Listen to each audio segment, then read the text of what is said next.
Hello guys, you are all welcome in your channel Beyond Imagination. So today I am going to start the new topic. Actually इस topic में हम बात करने वाले हैं कि एयरफोर्स अग्निवीर की जो न्यू वैकेंसी है वो उसका नोटिफिकेशन आज 12 जुलाई को रिलीज कर दिया गया है। तो हम लोग इसमें जानने वाले हैं कि पूरा प्रोसेस क्या है। अग्निवीर वैकेंसी ये ऐसा नहीं है कि ये परमानेंट वैकेंसी है, इसमें आपको 4 साल के लिए यहाँ पर आप एलिजिबल होते हैं। 4 साल आप काम करते हैं, अगर आपका परफॉर्मेंस अच्छा रहता है फिर उसके बेसिस पे आपको यहाँ पर परमानेंट होने का चांस मिलता है। तो ये डिपेंड आफ्टर करता है सिलेक्शन के बाद कि आप वहां पर कैसा परफॉर्मेंस करते हैं, आपका फिजिकल कैसा रहता है, आप सबसे आगे रहते हैं कि नहीं। तो सारा प्रोसेस हम लोग आज देखने वाले हैं, कितनी इसकी फीस है और कब एग्जाम होगा और कब कौन सी चीजें आपको देनी होंगी। सबसे पहले बात करें, ये 12 जुलाई यानी कि लगभग 12:30 बजे ये आज ये तुम्हारा नोटिफिकेशन रिलीज हो गया है। तो इसके जो फॉर्म है वो तुम्हारे अप्लाई होना शुरू हो जाएंगे 27 जुलाई से, और जो कि तुम्हारे कब तक चलने हैं 17 अगस्त तक चलने वाले हैं। यानी कि 27 जुलाई से ये तुम्हारे फॉर्म भरना शुरू हो गए हैं और ये चलने कब तक हैं, ये चलेंगे तुम्हारे 17 जुलाई तक, 17 अगस्त तक ये फॉर्म चलने हैं। ठीक है, 27 जुलाई से फॉर्म शुरू हो जाएंगे। अभी अच्छा खासा टाइम है, आप इस पर सोच लो, विचार लो। अगर आपका फिजिकल सही है तो आप इसमें अप्लाई करो। ठीक है, सबसे पहले बात करें जनरल और ओबीसी और ईडब्ल्यूएस कैटेगरी के स्टूडेंट्स के लिए 250 रुपए फीस है, जबकि एससी और एसटी कैंडिडेट के लिए कितनी फीस है, उनके लिए जो फीस है वो 250 रुपीज उनके लिए भी है। यानी कि सेम है, general OBC EWS SC ST किसी के लिए कोई रिलैक्सेशन नहीं है, सबके लिए फीस बराबर है। 250 रुपीज आपको पे करने होंगे। पे का जो रुपये आपको कटवाने हैं वो सबको पता है, सिस्टम नेट बैंकिंग से करवा दो, क्रेडिट कार्ड या फिर कोई डेबिट कार्ड से आप पेमेंट करवा सकते हो। ठीक है, लास्ट डेट मैंने बता दी है कि आपको 17 अगस्त तक ये फॉर्म अप्लाई कर सकते हैं। उससे पहले आपको करवा लेना है, बिकॉज लास्ट डे तक इंतजार करते करते साइट स्लो हो जाती है, साइट पर लोड ज्यादा रहता है, तो चांसेस हैं कि कभी कभी आपका फॉर्म ना भी भर पाए। सो इसलिए सजेशन यही रहेगा कि आप पहले 1-2 दिन तक अपना फॉर्म फिल कर लें। ठीक है, तो 27 जुलाई से शुरू हो रहा है, तो मतलब अभी अच्छा खासा टाइम है आपके पास, बिकॉज अभी कितनी 12 जुलाई हुई है, तो लगभग अप्रोक्स आपको 15-16 दिन मिल रहे हैं सोचने का। और इस पर तुम्हारा जो एक सबसे पहले इंपॉर्टेंट चीज है कि एग्जाम डेट कब होगा तुम्हारा, 13/10 यानी 13 तारीख 10 महीने 2023 यानी कि इसी साल आपका एग्जाम भी हो जाएगा। ठीक है, यानी कि सबसे अच्छी बात यह है कि जो एडमिट कार्ड है इनको तुम्हारा एग्जाम के 1 सप्ताह पहले आपको रिसीव हो जाएगा, आपकी मेल पर या आपके मैसेज के थ्रू। आप इनकी ऑफिशियल वेबसाइट पर जाकर वहां से डाउनलोड कर सकते हैं। ठीक है, मिनिमम एज जो रखी गई है इसमें 17.5 ईयर्स है। अगर किसी कैंडिडेट की एज 17.5 ईयर्स है then he can apply for this vacancy. अगर इससे कम होगी तो फिर वो यहाँ पर एलिजिबल नहीं रहने वाला है। मैक्सिमम एज 21 साल होनी चाहिए। अगर 21 साल से किसी कैंडिडेट की ज्यादा हो जाएगी तो फिर वो यहाँ पर एलिजिबल नहीं रहने वाला। तो ये इनका क्राइटेरिया है। आप एज कितने से किसके बीच में होनी चाहिए, 27/6/2003 से 27/12/2006 के बीच में आपकी एज यहाँ पर होनी चाहिए।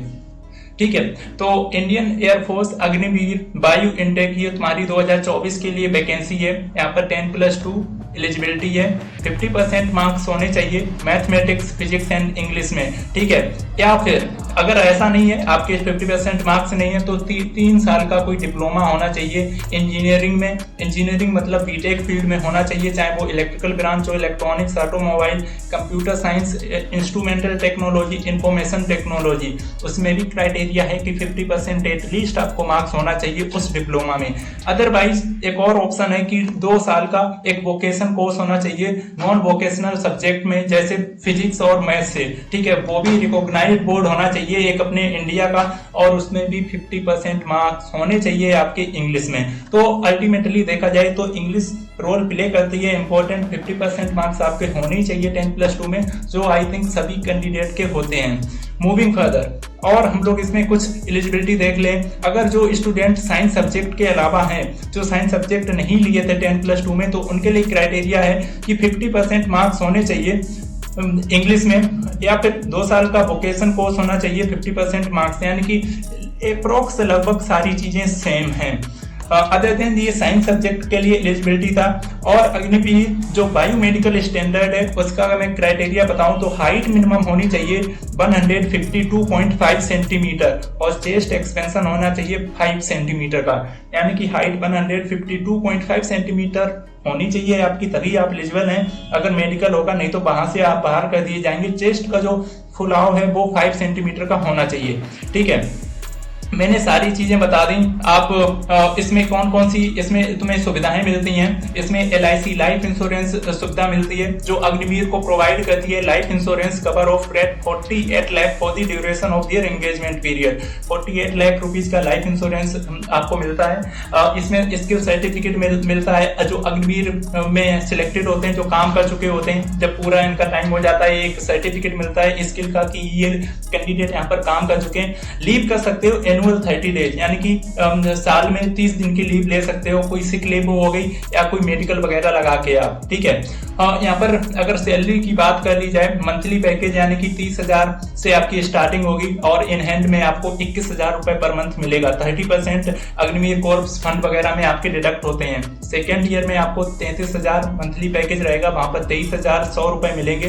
9,900 रुपए आपके अग्निवीर कॉर्प्स फंड में काटे जाएंगे। ऐसे ही सिमिलरली थर्ड ईयर में तीसरी साल में आपको 36,500 रुपए मंथली पैकेज रहेगा, बट आपके इन हैंड सैलरी जो मिलेगी वो 25,580 रुपए मिलेगी। और जब तो आपकी लास्ट ईयर होगी तब आपको मिलेगा 40,000 का आपका मंथली पैकेज रहता है, बट आपके इन हैंड सैलरी जो हाथ में आती है मंथली वो 28,000 रुपए आती है। और वहां पर आपका जो कॉर्प्स फंड कटता है चौथी साल में वो 12,000 रुपए का करता है। यानी कि जब आप 4 साल बाद जब आप पूरा ट्रेनिंग का प्रोसेस करके निकलोगे तो आपको 11.71 लाख रुपीज आपको वहां पर मिलेगा, सर्टिफिकेट मिलेगा जो आपने काम किया, और 11.71 लाख रुपीज आपको कैश में मिलेगा। बिकॉज क्योंकि आप कोई कैंडिडेट जब 4 साल के बाद निकलेगा तो ऑफ कोर्स ये बात ऑब्वियस ही है कि उस कैंडिडेट को कुछ नया करना होगा। सो दैट्स वाई ये गवर्नमेंट आपको प्रोवाइड करती है लगभग 12 लाख रुपए, और इसमें से लगभग 25% जो कैंडिडेट होते हैं वो एनरोल कर दिए जाते हैं परमानेंट जॉब के लिए। So this was the information I just want to share in this video.